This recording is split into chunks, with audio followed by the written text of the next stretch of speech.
നമസ്കാരം. 2025 പിറന്നപ്പോഴേക്കും കേരളത്തെ ഞെട്ടിപ്പിച്ച ഒരു കൊലപാതകമായിരുന്നു, കൂട്ടക്കൊലപാതകമായിരുന്നു അഫാൻ്റെത്. വെഞ്ഞാറമൂട് കൊലപാതകം.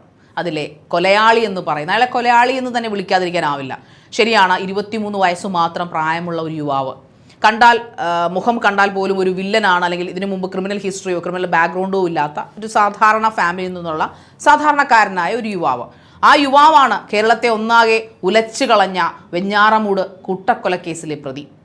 അവൻ്റെ ഇളയപ്പയും അവൻ്റെ അമ്മയുടെ ഇളയപ്പയുടെ വൈഫിനെയും അതോടൊപ്പം തന്നെ ഉമ്മയെ കൊല്ലാൻ ശ്രമിച്ചു, മരിച്ചില്ല. അവരുടെ ഭാഗ്യമാണോ അവൻ്റെ ദൗർഭാഗ്യമാണോ എന്നറിയില്ല.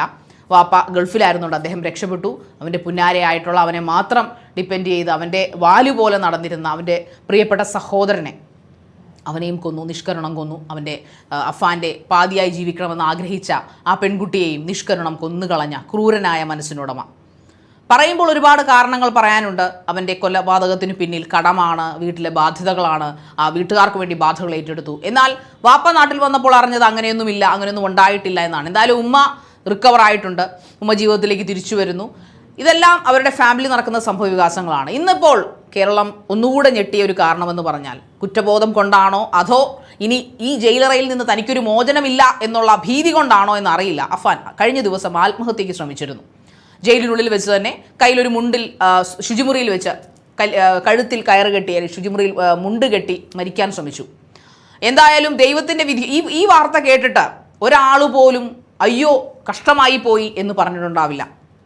അവൻ്റെ വാപ്പ പോലും പറയുന്നത്, അദ്ദേഹത്തിൻ്റെ അതായത് ഈ അഫാൻ്റെ ഉപ്പ അല്ലെങ്കിൽ ഫാദർ പോലും പറയുന്നത് കർമ്മം, അവന് ദൈവം കാത്തുവെച്ചിരിക്കുന്ന വിധി അതായിരിക്കാം. വെന്റിലേറ്ററിലായിരുന്നു, വെന്റിലേറ്ററിൽ ഇപ്പോൾ മാറ്റിയിട്ടുണ്ട്. കാരണം 30% മാത്രമേ റിക്കവറിക്ക് സാധ്യതയുള്ളൂ എന്ന് ഡോക്ടർമാർ വിധി എഴുതിയിരിക്കുന്നു.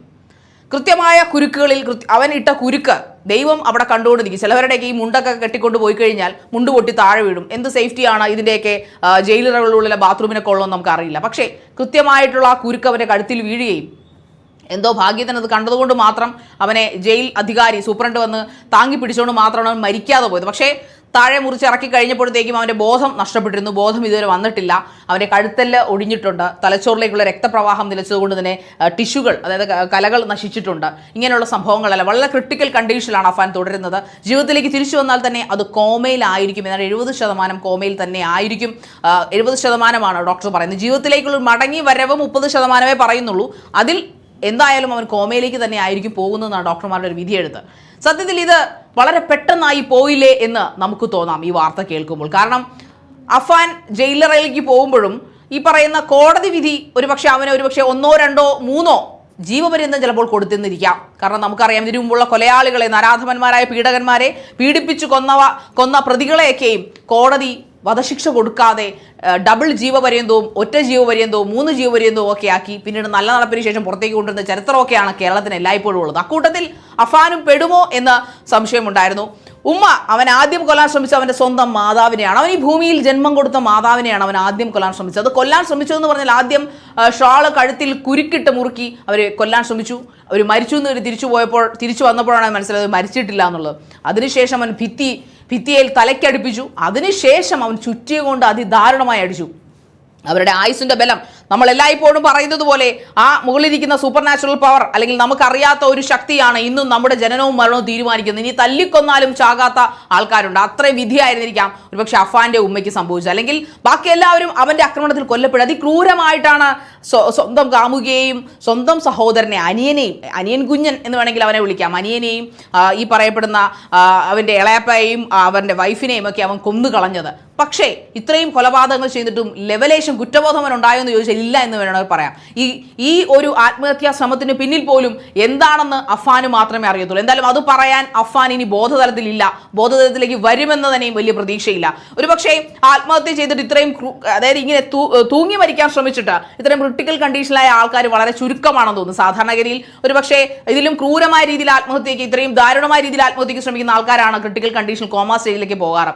നോർമൽ ഗതിയിൽ തൂങ്ങി മരിക്കാൻ ശ്രമിക്കുന്ന ആൾക്കാർക്ക് അത്രയും പ്രശ്നങ്ങൾ റിപ്പോർട്ട് ചെയ്തിട്ടില്ല. പക്ഷെ ഇവൻ്റെത് ദൈവമിട്ട കുടുക്കായിട്ട് ചിലപ്പോൾ നമുക്ക് തോന്നിയേക്കാം. കർമ്മ വിൽ ബി ബാക്ക് എന്ന് എല്ലായ്പ്പോഴും പറയുന്നത് പോലെ കർമ്മയായിരിക്കാം ഇത് അവരെ കൊണ്ട് ചെയ്യിപ്പിച്ചത്. ഒരുപക്ഷെ അവനൊരു കോടതി വിധിയിലൂടെ നമ്മുടെ രാജ്യത്തെ നീതിപീഠം അവനൊരു ശിക്ഷ കൊടുക്കുമായിരുന്നെങ്കിലും ഇനിയും സമയമെടുക്കുമായിരിക്കും. വിചാരണയും വാദങ്ങളും പ്രതിവാദങ്ങളും സാക്ഷിമൊഴികളും എല്ലാം കേട്ട് അവസാനം എപ്പോഴാണ് അവനൊരു വിധി ഉണ്ടാവുക എന്നറിയില്ല. അതുവരെ അവൻ ജയിലറകളിൽ മൃഷ്ടാന്നം കഴിച്ചും ഉറങ്ങിയും കിടക്കുമല്ലേ. അവൻ എന്താണ് അവിടെ പ്രശ്നം? അവന് ഉടുക്കാൻ വസ്ത്രമുണ്ട്, കിടക്കാൻ പായുണ്ട്, ഒരു മേൽക്കൂരയുണ്ട്, അതോടൊപ്പം തന്നെ ഭക്ഷണമുണ്ട്. ഒരു മനുഷ്യന് ഇതിൽ കൂടുതലൊന്നും വേണ്ട പുറത്തേക്ക് ഇറങ്ങി അല്ലെങ്കിൽ ജീവിതം മുന്നോട്ട് കൊണ്ടുപോകാൻ. അഫാൻ അതെല്ലാം ജയിലധികൃതർ അല്ലെങ്കിൽ നമ്മുടെ ജയിൽ കൊടുക്കുന്നുണ്ട്.